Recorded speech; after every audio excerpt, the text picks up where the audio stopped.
제 지인들이 혈당 문제로 저에게 전화를 하면 제가 반드시 추천하는 아이템이 있습니다. 그걸 포함하여 오늘 당뇨 탈출할 때 도움되는 필수템 2가지를 추천드릴 건데요. 한 가지는 공짜인데 나머지 하나는 돈이 들어가는 거니까 영상 잘 보시고 신중하게 결정하세요.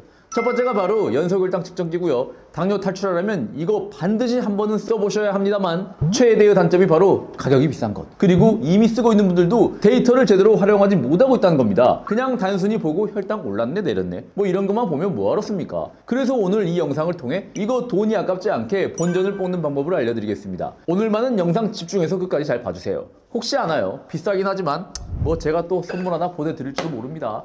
혈당 관리한다고 먹고 싶은 음식 참느라 힘드셨죠? 연소혈당 측정기 있으면 가끔 정말 먹고 싶을 때 그냥 먹어버리고요. 먹은 만큼 강도 조절해서 움직여서 혈당 떨어뜨리면 됩니다. 하지만 이때 가장 중요한 것은 무작정 강하게 움직이는 게 아니라 여러분들 몸에 맞는 적절한 강도로 움직이셔야 하는데 이 적절한 강도를 찾기 위해 반드시 필요한 게 바로 연소혈당 측정기입니다.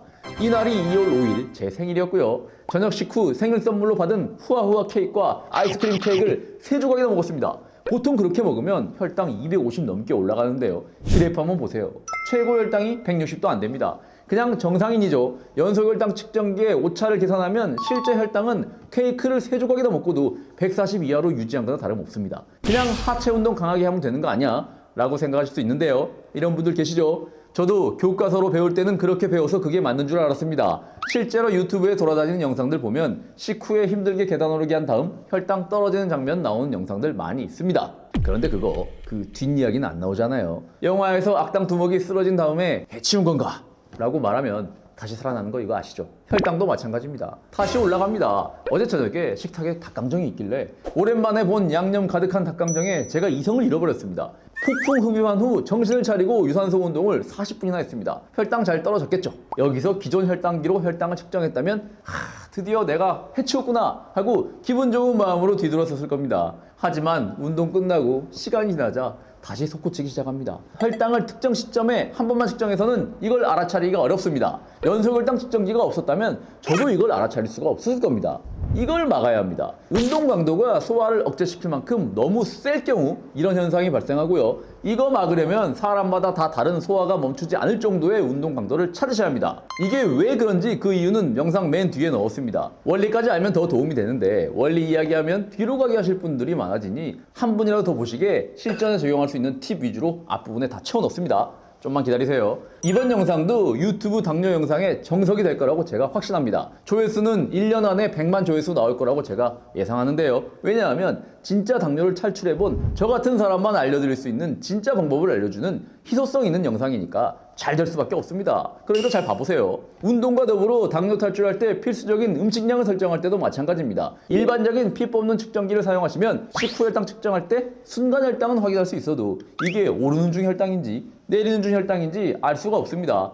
확실하게 하려면 혈당 측정을 50분, 55분, 60분, 65분 뭐 이렇게 1시간 근방에 자주 최소 4번은 피 뽑아서 확인하면서 여러분들의 췌장이 견딜 수 있는 음식 허용량을 찾아야 한다고 제가 말씀드렸습니다. 왜냐하면 12년 동안 한국인 대상으로 서울대병원 연구진이 진행한 이 실험에 따르면 당뇨병에 걸리는 가장 강력한 유발 원인이 식후 1시간 혈당이고 그 수치가 정맥혈 기준 145였습니다. 식사하실 때 이거 넘겨서 드시면 당뇨로 가는 KTX 타는 거예요. 그래서 넘지 않아야 할 최고 혈당을 찾아야 하는데 사람마다 허용되는 음식량이 다 다르고 같은 음식에도 아침에 먹을 때 저녁에 먹을 때 혈당 반응도가 다릅니다. 그래서 어느 정도 데이터를 찾을 때까지는 음식을 드실 때마다 지켜야 할 마지노선인 정맥혈 측정값인 145와 오차를 감안하여 손끝 체열기 기준으로 160, 170이 넘지 않도록 음식량을 찾아야 하는데 이걸 연소혈당 측정기 없이 하려면 운동하다가 중간중간에 찌르고 밥 먹고 나서 4-5번 찌르고 또 심지어는 자는 도중에도 혈당이 고혈당 저혈당 왔다 갔다 하시는 분들 이거 의외로 많은 거 모르셨죠? 이것도 파악하시려면 새벽에도 찔러야 하는데 연소혈당 측정기 없으면 귀찮아서 못합니다. 당뇨 탈출 시도를 작심삼일로 끝내지 않기 위해서 반드시 필요한 게 바로 귀찮음이 없고 피 뽑을 때 발생하는 통증이 없는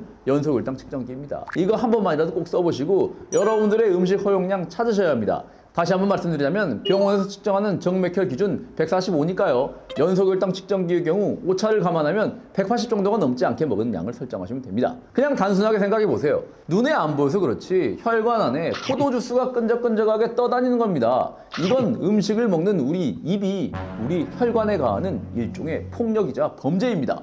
분명 여러분들은 모르셨을 거예요. 하지만 모르고 때린다고 죄가 없어지는 건 아니죠. 저도 그렇게 늦진 않았지만 그렇다고 빨리 발견한 것도 아니라 그 대가를 혹독하게 치러야만 했습니다. 우리 가보증원 여러분들은 저보다 더 빨리 되돌릴 수 있는 분들이라면 꼭 그러셨으면 좋겠습니다. 한 번이라도 꼭 써보시고 여러분들 몸 안에서 일어나는 혈당 변화를 체크하세요. 그런데 사실 제가 이렇게까지 말씀드리지 않아도 연소혈당 측정기가 좋은 거는 다 아시잖아요. 가격이 비싸서 문제죠. 이걸 계속 쓰실 필요가 없습니다. 한번 착용하셔서 본전을 뽑으시면 됩니다. 연소혈당 측정기를 사용하면서 그냥 보고 끝내는 게 아니라 여러분들의 식사 허용량을 한 번만 찾아 넣으면 그 다음부터는 혈당 잴 필요도 없이 그 데이터 활용하시면 됩니다. 이 정도 먹으면 이 정도 올라가겠지. 이것도 감이 오거든요. 비싼 혈당기 착용하고 나서 짜장면 먹으니까 식후 혈당 300까지 올라가네. 여기서 끝내시면 안 되고요. 우리 목적은 짜장면을 어느 정도 먹어야 혈당이 폭주하지 않고 안전한 혈당 수준으로 유지할 수 있는가를 찾는 겁니다. 짜장면뿐 아니라 여러분들이 평소 드시는 모든 음식을 이런 기준으로 확인하시고 그 용량을 찾으세요. 그렇게 여러분들 몸에서 혈당 스파이크가 일어나지 않는 허용량을 잘 지키시면 됩니다. 그리고 두세 달에 한 번씩만 장착하시면서 확인하시면 몸이 좋아지면서 점점 음식 허용량이 올라가는 걸 보실 수 있게 될 겁니다. 저도 처음엔 완전 잡곡으로 75g 정도 먹었는데요. 요즘엔 120g을 먹어도 혈당 스파이크 발생하지 않습니다. 이게 당뇨를 탈출하는 핵심 비법입니다. 연소혈당 측정기는 이 제품 프리스타일 리블에 사시면 되고요. 광고 절대 아니고요. 심지어 제가 회사로 연락해서 기본 혈당기와 이 제품을 영상을 통해 추천하려 하는데 정확성에 관한 객관적인 자료를 요청했습니다. 그런데 상담원분한테 강제 상담 종료당했습니다. 그것도 2번이나요. 그런데 이렇게 푸대접 받아도 제품이 좋으면 저는 추천합니다. 3번째 시도했을 때 겨우 제가 궁금한 사항을 전달할 수 있었는데요. 담당자로부터 협찬을 원하는 것이냐 뭐 이런 말을 듣는 순간 정말 이 제품 추천하고 싶지 않은 생각이 여기까지 들었었습니다. 결국 답변도 못 받았어요. 그런데 뭐 식당 중에서도 이 정도 마시면 친절은 그래 바라지도 않습니다. 뭐 이런 집 있죠. 그런 느낌입니다. 이렇게 고객 응대 같은 단점뿐 아니라 치명적인 단점이 3가지가 있습니다. 하지만 제가 누굽니까? 단점을 보완하는 방법까지 알려드립니다. 또 잘 따라오시면서 댓글로 극복 수기 같은 거 올리시는 분들 가끔 선물도 드려요. 이렇게 구독자분들을 챙기는 유튜버인데 이쯤에서 구독 한번 부탁드리겠습니다. 후회하지 않게 좋은 영상으로 부탁드릴게요. 하신 김에 좋아요도 좀 부탁드리고요. 연소혈당 측정기의 첫 번째 단점은 가격. 14일 사용하는데 10만원 정도 합니다. 하지만 이건 제가 알려드린 방법들로 본전 뽑으시면 되고요. 3번째 단점을 보완할 때 이게 또 연관됩니다. 너무 비싸다고 생각하시는 분들 잘 봐주세요. 2번째 단점은 오차가 좀 있습니다. 실제 혈당과 시간차가 10분 정도 늦게 반영되는 것은 뭐 그렇다 치는데 절대적인 수치가 많게는 20%까지 차이 납니다. 또 착용하시고 하루 정도는 기계가 적응하는 시간이라 오차가 좀 더 많이 발생하는 편이고요. 이틀째부터도 만약 혈당이 좀 높게 나오는 것 같다 싶으시면 혈당 변화가 없는 시기에 이 피 뽑아서 재는 측정기로 측정 한번 하시고 그 수치만큼 연소혈당 측정기에서 낮춘 수치가 실제 혈당이라고 생각하시면 됩니다. 이 기계는 정확한 수치보다는 혈당의 흐름과 추세를 확인하고 그 데이터를 재활용하는 용도라 생각하시면 됩니다. 3번째 단점은 이것만 있어서는 데이터를 활용하기가 어렵다는 겁니다. 그냥 수치가 올랐네 내렸나 정도만 확인할 거면 절반도 활용하지 못하는 겁니다. 뿐만 아니라 데이터도 석 달 지나면 사라져버려서 과거 기록들을 확인할 수가 없다 보니 장기간 혈당의 흐름을 확인하면서 당뇨와 싸워야 하는데 그게 좀 아쉽습니다. 그래서 이 단점을 보완하기 위한 해결책이 제가 오늘 마지막으로 추천드릴 공짜 팁입니다. 연소혈당 측정기를 사용하신다면 측정기와 연동해서 활용할 수 있는 건강 앱 슈가코치입니다. 앱이 공짜라서 추가로 돈 들어갈 일도 없는 반면에 데이터를 분석하기 어려운 연소혈당 측정기의 단점을 완벽하게 보완합니다. 저에게 2025년 앰베서더 부탁하길래 유료 앱으로 전환하지 않는 거 약속해주면 제가 한다고 했습니다. 연소혈당 측정기를 사용하시더라도 우리가 하루 종일 신경 쓰기는 어렵습니다. 그런데 이런 보조 앱과 연동하면 아침에 일어나서 밤에 자는 동안 문제는 없었는지 오늘 하루는 어땠는지 알아서 데이터를 AI가 분석하고 알려줍니다. 또 우리가 건강검진 받고 나면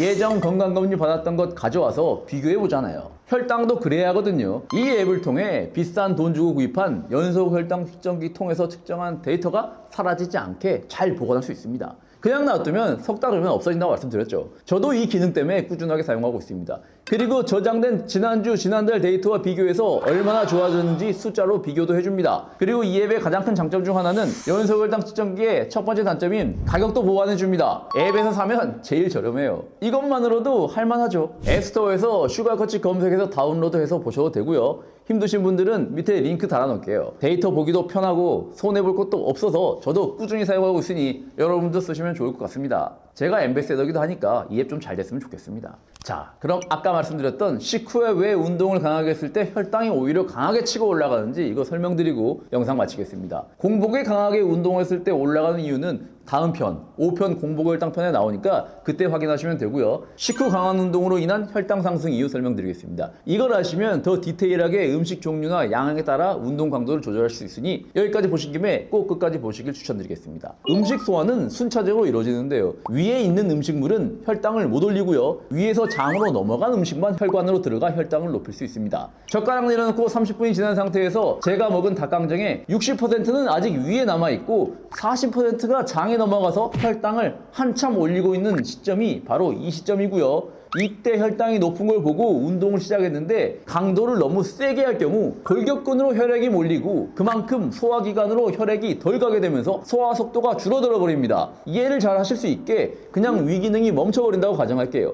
이 상태에서 운동을 하면 위에 남아있는 60%의 음식은 그대로 보존한 채 이미 기존에 들어와 있던 40% 음식 속 포도당만 운동을 통해 소모시켜 혈당이 떨어집니다. 이때쯤 혈당 재보고 우와 다 떨어졌네 역시 하고 누워서 유튜브 보고 쉬기 시작하면 남아있는 60%의 음식이 슬슬 소화되기 시작하면서 다시 혈당 높게 솟구치는 겁니다. 물론 제가 음식편과 활동량 편에서 알려드렸던 방법들로 음식량 조절하고 그 정도로만 운동하면 대부분의 갑오징어 분들에게 이런 현상이 일어나진 않습니다. 하지만 개인의 소화 상태에 따라 혹은 갑작스럽게 많은 양의 탄수화물을 섭취할 경우 이런 변수가 발생할 수 있다는 얘기입니다. 그 변수를 찾아 여러분들 개개인의 최적화된 당뇨 탈출 팁을 찾을 때 필요한 게 바로 연속혈당 측정기 쓰시면서 실시간으로 혈당 움직임 추세 확인하는 겁니다. 아니 그렇다면 이미 다 장으로 넘어가서 소화 다 끝난 다음에 운동하면 되는 거 아니냐? 그때까지 기다리시다가 혈당 200, 250, 300 도달해서 혈관 손상이 일어납니다. 올라가기 전에 막아야죠. 그렇다면 저는 케이크와 아이스크림 먹고 어떻게 혈당 잡았을까요? 케이크 3조각 먹고 엄청나게 올라갈 것을 알았기에 지난 시간에 알려드렸던 스프릿 스쿼트 있죠. 5분 동안 서서히 하고 5분간 쉬었습니다.